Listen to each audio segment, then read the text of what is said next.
the vice president of an extremely important corporation in the United States, very progressive and very vital, a few months ago said, there are two major forces operating in the world today, for good or for evil. One is Red China, the other is LSD.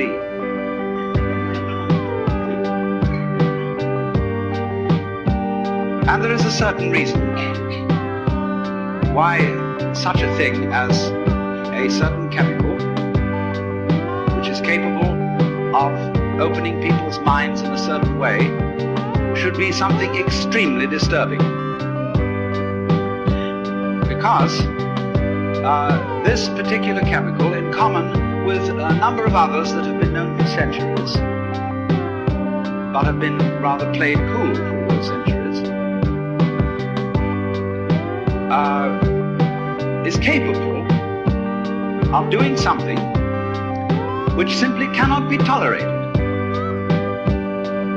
That is to say, capable of letting properly prepared individuals, or sometimes improperly prepared individuals, in on a secret which is very closely guarded, and which is, as a matter of fact, the deepest and most fundamental of all our social taboos. I have just finished writing a book, which I've had, with a sort of tongue-in-cheek attitude, had the temerity to call The Book. And it is subtitled, The Book, you see, on the taboo against knowing who you are. Because that is really the thing that cannot be let out.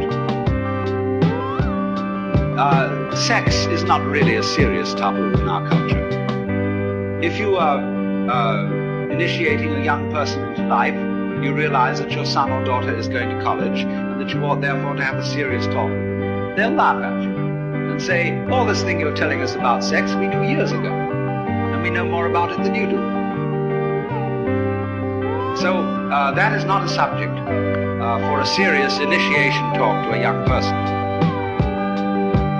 So we have to think again and try and find out, think deeply, what is fundamentally taboo in this culture, and perhaps in other cultures as well. What information, in other words, would really let the cat out of the bag and give away the show? Now, quest around a bit. Ask yourself this: for what reason would a person be considered hopelessly insane? What sort of claims must a person simply not make? Well, there is one. And that is if anybody claims that he is God. That simply isn't done. Certainly not in our culture, although it's very frequent in India. But in our culture, that is simply not allowed, because we, most of us from a Christian background, and if not that, from a Jewish background, have a great deal in common. Because both Christians and Jews are deeply concerned about somebody called Jesus Christ. Both Christians and Jews are in a way followers of Jesus Christ, in different ways. He is a problem to both, because he was the man who came out and discovered he was God. And that simply is impermissible. The Jews handled it in one way. The Christians handled it quite as effectively in another way. Christians handled Jesus perfectly, even more tactfully than the Jews, by putting him on a pedestal and saying this was the only man who ever was God, and nobody else was really so before, and certainly nobody can be so afterwards. Stop right there. Put him on the altar, bow down to him, worship him, so that everything he had to say will be null and void.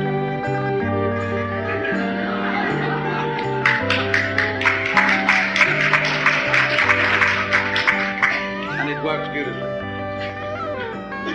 But you see, the trouble about deep secrets is they can't be repressed indefinitely. Now here's the problem, you see, that there are certain processes, some of which are what you might call spiritual exercises. Others are simply chemicals. Others are just horse sense, whereby one comes to see very clearly indeed that black